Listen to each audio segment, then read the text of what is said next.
Good afternoon, fellow Toastmasters. Mother's Day is our theme for today, and I will be honest, it took me a minute to say, well, do I want to be very joyous about today, or do I want to share this part of me? But I think that it's really a combination of the two, because I would be remiss if I didn't tell you of my own experience. Because this year, on April 25th, actually marked the 29th anniversary of my mother's passing. And on Mother's Day will mark the 10-year passing of my grandmother, who subsequently adopted me and was my mother. And so as I look at that, I think about, well, what a mother really means, you know. And I know that even at this point in my life, this year I'll be 34, I still have that moment where I just want to pick up the phone, and I wish that I could pick up and talk to my mom. And it really doesn't matter how many other women are in my life that take on a motherly role. There's still nothing kind of like my mother, if you will.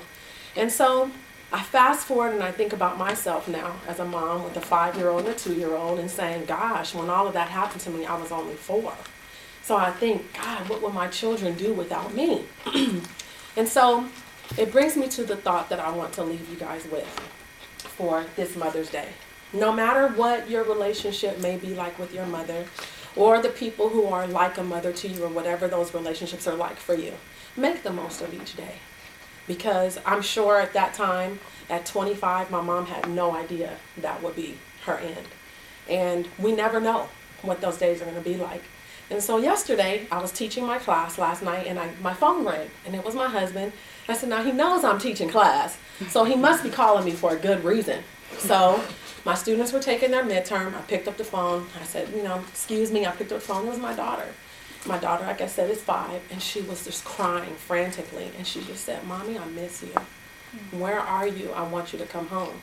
So when my students finished the midterm, I sent a little prayer. I talked to her, and I said, okay, hopefully they finish this midterm real fast, because I knew it would make them happy if I let them out early too, right? And so I did. They finished in all of maybe 40 minutes. I told them a few words, and I said, go home. And they're like, what? I said, go home. It's time for me to go be a mom.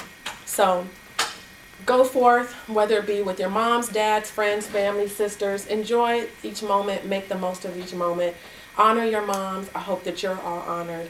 And that's all.